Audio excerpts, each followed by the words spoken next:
Hi friends, I Mahesh, educator and Unacademy యాప్ని ఫ్రీగా download చేసుకోండి.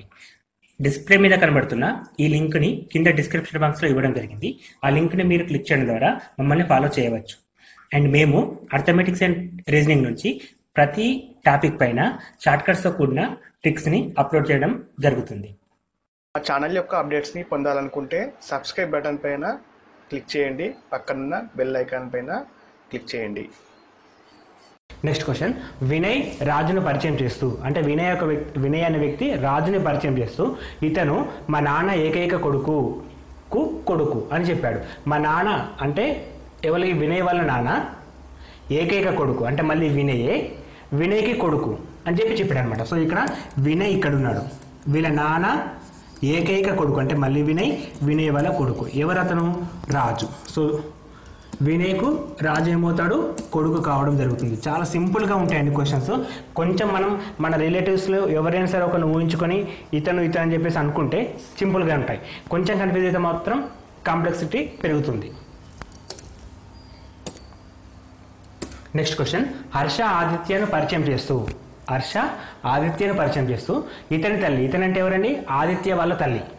సో హర్ష ఆదిత్యను పరిచయం చేస్తూ ఇతని తల్లి అంటే ఆదిత్య వాళ్ళ తల్లి, మా నాన్న అంటే హర్ష వాళ్ళ నాన్న ఏకైక కొడుకు భార్య అంటే కొడుకుకు భార్య.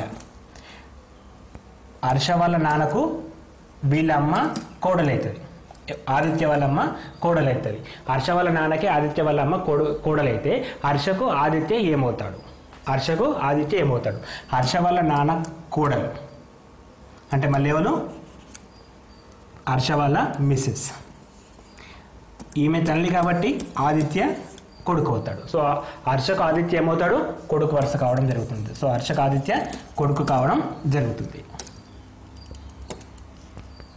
నెక్స్ట్ క్వశ్చన్, రవి మధును పరిచయం చేస్తూ ఇతను నా కూతురు తండ్రి సోదరుడు అని చెప్పాడు.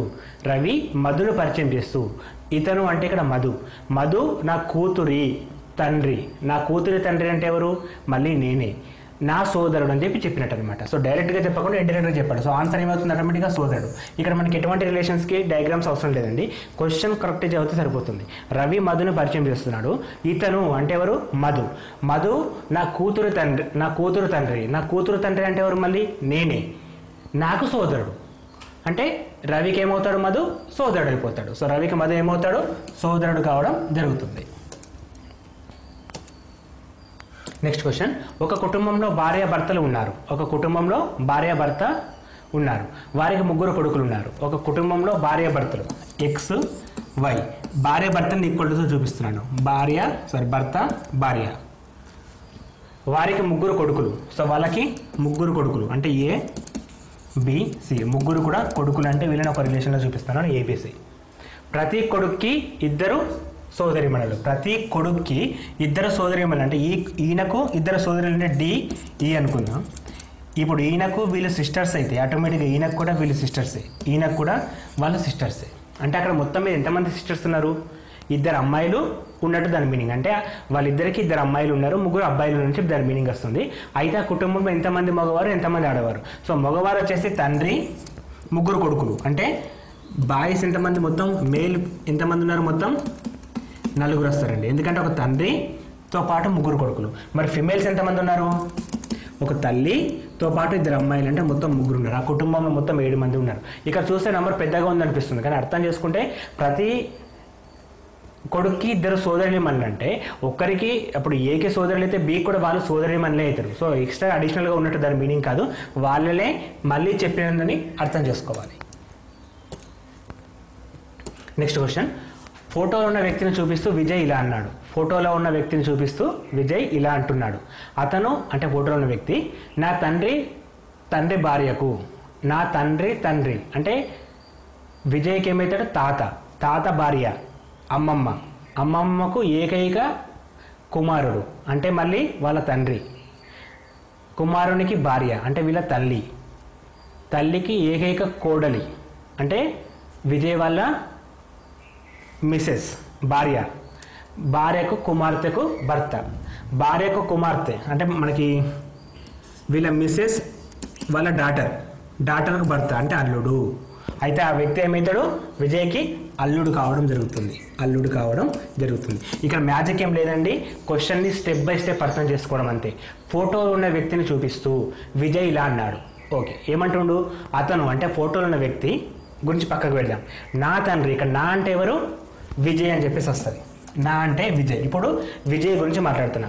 విజయ్ వాళ్ళ తండ్రికి తండ్రి అంటే విజయ్కి ఏమవుతాడు, తాత అవుతాడు. విజయ్ వాళ్ళ తండ్రికి తండ్రి అంటే విజయ్కి తాత అవుతాడు. తండ్రికి తండ్రి భార్యకు అంటే అమ్మమ్మ అవుతుంది, అంతే కదా. ఈ తండ్రికి తండ్రి భార్య విజయ్కి అమ్మమ్మ అవుతుంది. అమ్మమ్మ ఏకైక కుమారుడు అంటే మళ్ళీ విజయ్ వాళ్ళ తండ్రి. విజయ్ వాళ్ళ తండ్రికి భార్య అంటే విజయ్ వాళ్ళ అమ్మ అవుతుంది. విజయ్ వాళ్ళ అమ్మ అవుతుంది. విజయ్ వాళ్ళ అమ్మకు ఏకైక కోడలు అంటే విజయ్ వాళ్ళ మిసెస్ అవుతుంది. విజయ్ వాళ్ళ మిసెస్ వాళ్ళ కూతురు అంటే విజయ్కి కూతురు. కూతురి భర్త విజయ్కి ఏమవుతాడు. సో విజయ్ ఒక పర్సన్ అయితే తన కూతురి భర్త తనకి అల్లుడు కావడం జరుగుతుంది. కాబట్టి ఇక్కడ ఆన్సర్ అనేది అల్లుడు అవుతాడు. అంటే మనకి జస్ట్ రిలేషన్ని అర్థం చేసుకుంటే చాలండి. క్వశ్చన్ కాంప్లెక్సిటీ పెద్దగా ఉంటుంది. ఇక్కడ స్టార్ట్ అయిందండి క్వశ్చన్. ఇట్లా స్టెప్ బై స్టెప్ ఉన్నప్పుడు మనం వన్ స్టెప్ని కట్ చేసుకుంటూ వెళ్తే ఈజీగా ఆన్సర్ రావడం జరుగుతుంది. ఈ స్టెప్ని మీరు ఒక్కొక్క రిలేషన్ని కంటిన్యూ చేయడం నేర్చుకోవాలి.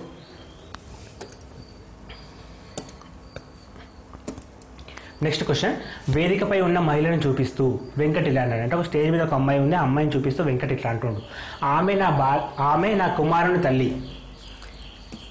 ఆమె నా కుమారుడు అంటే వెంకట్ వాళ్ళ కుమారుడు తల్లి అంటే ఏమవుతుంది, వెంకట్కి భార్య అవడం జరుగుతుంది. వెంకట్కి భార్య అవుతుంది. కుమారుడు తల్లికి తల్లి భర్తకు, తల్లికి తల్లి భర్తకు అంటే తల్లికి తల్లి భర్త అంటే మామకు ఏకైక కుమార్తె అంటే మళ్ళీ ఈమెనే. తల్లికి తల్లి భర్తకు ఏకైక కుమార్తె అంటే మళ్ళీ ఈమెనే కావడం జరుగుతుంది. ఆ మహిళ వెంకటకి ఏమవుతుందంటే కంప్లీట్గా భార్య కావడం జరుగుతుంది. ఈ రిలేషన్ అర్థమైతే ప్రతి క్వశ్చన్ మీరు చేస్తారండి. సింపుల్గానే ఉంటుంది, కష్టంగా ఏముండదు, అర్థం చేసుకోవడంలోనే ఉంటుంది. ఆమె నా కుమారుని తల్లి అంటే వెంకట వాళ్ళ కుమారుని తల్లి ఏమవుతుంది, వెంకటకి భార్య అవుతుంది. వెంకట్ భార్య వాళ్ళ తల్లి వెంకటకి అత్త అవుతుంది. వెంకట్ భార్య వాళ్ళ తల్లి వాళ్ళ భర్త వెంకటకి మామయ్య అవుతాడు. వెంకట్ మామయ్య వాళ్ళ ఏకైక కుమార్తె అంటే వెంకటకి భార్య. ఈ వెంకట్ భార్య ఎవరు అంటే వెంకటకి మహిళ ఏమవుతుంది, భార్య అవుతుంది అని చెప్పి లాస్ట్ రిలేషన్ అంటే లాస్ట్కి వచ్చిన సంబంధం భార్య వచ్చింది కదా, దాన్ని మనం ఆన్సర్గా టిక్ చేయాలి. నెక్స్ట్ క్వశ్చన్, ఒక వ్యక్తి ఒక స్త్రీతో నీ తల్లి యొక్క భర్త సోదరి నాకు అత్త అన్నాడు. అయితే ఆ స్త్రీ ఆ వ్యక్తికి ఏమవుతాడు.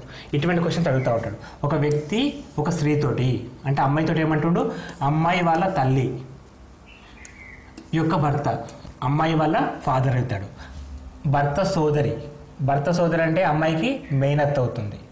నాకు అత్త, ఆమెకు మేనత్తనే ఈయనకు అత్తనే అంటే ఆ అమ్మాయి ఈయనకి ఏమవుతుంది, చెల్లె కావడం జరుగుతుంది అంటే సోదరి కావడం జరుగుతుంది.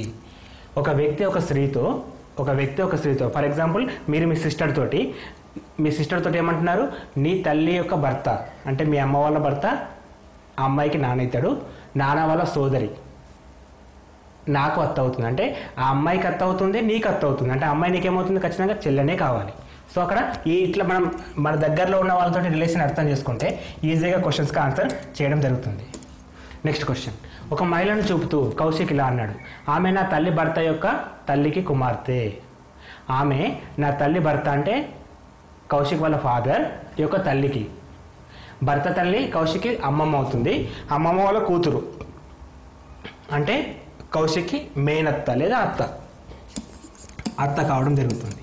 సో ఆమె నా తల్లి భర్త అంటే ఫాదర్ యొక్క తల్లి అంటే గ్రాండ్ మదర్ కుమార్తె అంటే ఈ వాళ్ళ కౌశిక్ వాళ్ళ ఫాదర్ వాళ్ళ సిస్టర్. సో కౌశిక్ వాళ్ళ ఫాదర్ వాళ్ళ సిస్టర్ కౌశిక్ ఏమవుతుందంటే మేనత్త లేదా అత్తమ్మ కావడం జరుగుతుంది. సో అత్త అని చెప్పేసి మనం ఆన్సర్ చేయాల్సి వస్తుంది.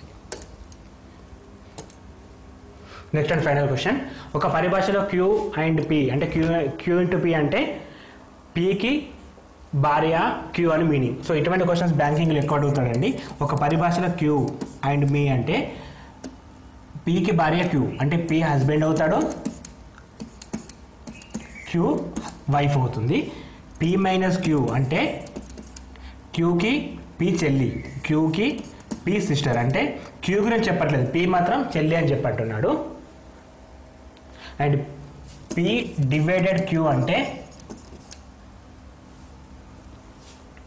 పీకామక్యూలు అన్నదమ్ములని అర్థం, అంటే ఇద్దరు కూడా జెంట్స్ అనే అర్థం. ఇక్కడ మాత్రమే జెండర్ అనేది చెప్పట్లేదు.